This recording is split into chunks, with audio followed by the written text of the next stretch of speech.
Hello everyone, a very good evening to you all.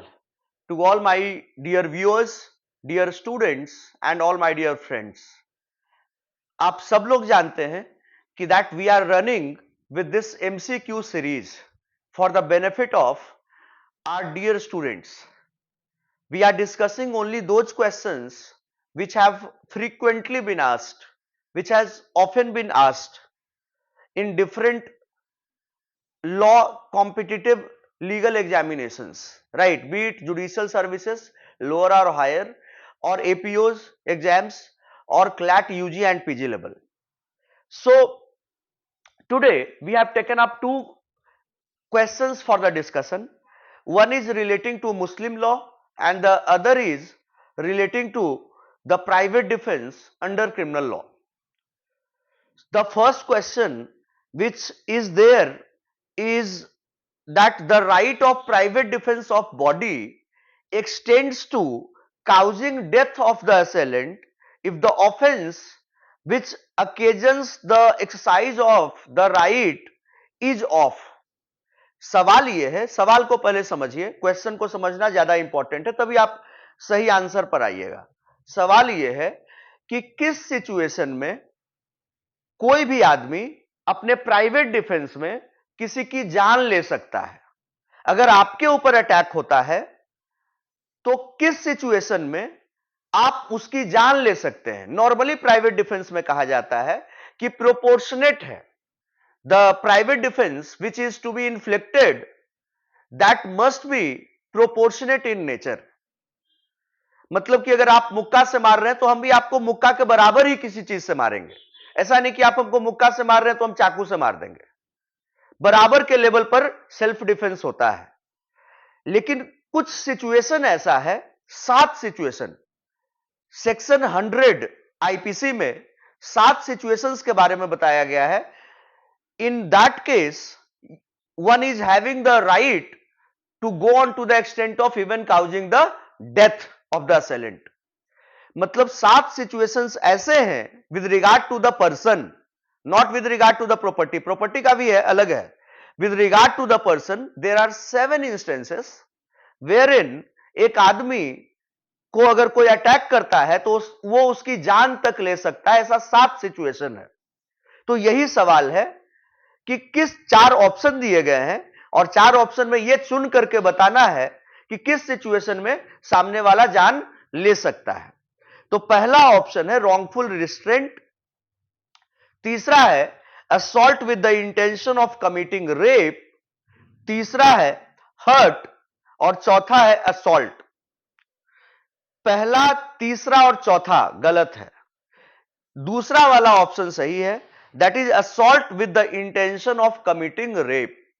अगर किसी के साथ रेप करने की कोशिश होगी, किसी के साथ रेप करने की कोशिश होगी तो जिसके ऊपर रेप करने की कोशिश हो रही है उसके पास यह अधिकार है कि जो रेप करने की कोशिश कर रहा है उसको जान से वो मार सकती है। याद रखिएगा, ये 7 सिचुएशन में ये एक ऐसा सिचुएशन है जो सिर्फ लड़की के पास अवेलेबल है, क्योंकि आप सब लोग जानते हैं कि एक लड़की का ही रेप हो सकता है। हमारा लॉ में जो सेक्शन 375 रेप को डिफाइन करता है वो काफी क्लियरली बोलता है कि एक लड़के का रेप नहीं हो सकता। Woman is set, a man is set to commit the rape of a woman. मतलब कि सिर्फ औरत का, लड़की का ही रेप हो सकता है और रेप के लिए सिर्फ लड़का ही लायबल हो सकता है। यह सेक्शन 375 में काफी कैटेगोरिकली इनिशियली में ही लिखा गया है। तो ये वाला जो सिचुएशन है इसमें लड़का इस right to private defence which go on to the extent of causing the death, rape वाले में ये लड़का अवेल नहीं कर सकता, सिर्फ लड़की ही अवेल कर सकती है। राइट, तो option B will be the right option, that is assault with the intention of committing the rape. Right, I hope कि आप इस क्वेश्चन को काफी क्लियरली समझे हैं। अब दूसरा वाला सवाल हम लोग डिस्कस करते हैं।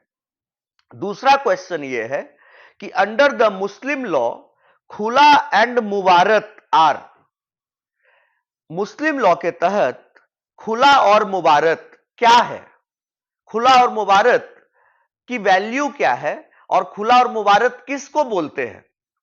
तो ऑप्शंस है, पहले ऑप्शंस देख लेते हैं, फिर मैं खुला मुबारक पर आऊंगा। ऑप्शन है कि the forms of dissolution of marriage by agreement, पहला। दूसरा है द फॉर्म्स ऑफ मैरिज। तीसरा है the forms of demanding the right of preemption. चौथा है the rights of repudiation of gift on attaining the majority. B C D तीनों option गलत हैं। पहला ऑप्शन the forms of dissolution of marriage by agreement, this option is the right option. आप सब लोग जानते हैं कि हिंदू लॉ अलग है, मुस्लिम लॉ अलग है।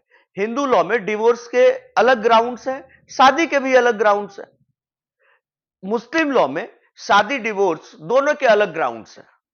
जनरली सबसे पॉपुलर सब लोग जानता है तलाक। ट्रिपल तलाक को तो सुप्रीम कोर्ट ने मतलब कि जब पार्लियामेंट ने इसको अबॉलिश कर दिया, सुप्रीम कोर्ट ने उस पर मुहर लगा दी कि ट्रिपल तलाक अब अनकॉन्स्टिट्यूशनल है। ट्रिपल तलाक was also one of the forms of dissolution of marriage. अलग अलग फॉर्म्स है, हसन, एहसान फॉर्म, उसी तरह से खुला है, मुबारक है। यह है बाय अग्रीमेंट। खुला एंड मुबारक are two forms of dissolution of marriage. यह हसन और एहसान वाला नहीं है, यह अलग है। खुला एंड मुबारक are two forms of dissolution of marriage by agreement. Agreement के तहत, अग्रीमेंट करके हम लोग, मतलब कि जो मुस्लिम कपल हैं, वो खुला और मुबारक के तहत डिवोर्स ले सकते हैं। यह सवाल बहुत बार आया है, मुस्लिम लॉ का बहुत ही हीटेड क्वेश्चन है। ठीक है, तो आप इसको दिमाग में रखिएगा। दोनों क्वेश्चन को मैंने अच्छे तरीके से इजी लैंग्वेज में एक्सप्लेन करने की कोशिश की है, ताकि हर इंसान जो भी लॉ की तैयारी कर रहा है, जो भी लॉ की पढ़ाई कर रहा है, उसको ये क्वेश्चन इजीली समझ में, ये कॉन्सेप्ट इजीली समझ में आए। मैंने जैसा कि आपको पहले भी बोला है कि किसी भी लॉ के टॉपिक में, लॉ के किसी भी सब्जेक्ट में, किसी भी टॉपिक में अगर कहीं भी दिक्कत हो तो आप हमें मैसेज करिए, कमेंट सेक्शन में लिखिए, हमारे मैनेजमेंट डेस्क पे कॉल करके बताइए। आप कहीं भी किसी भी माध्यम से बता सकते हैं, और उस टॉपिक पर मैं एक वीडियो बना करके आपको दूंगा with the complete conceptual clarity, and you will like that, you will understand the nuances of that, the complexities of law, the legal issues, right? So guys, stay tuned on the YouTube channel of Chanakya Judicial Academy and Chanakya CLAT classes for all the legally relevant updates and for all the conceptual clarity of complex legal issues, right? Thank you everyone for watching me. Jai Hind.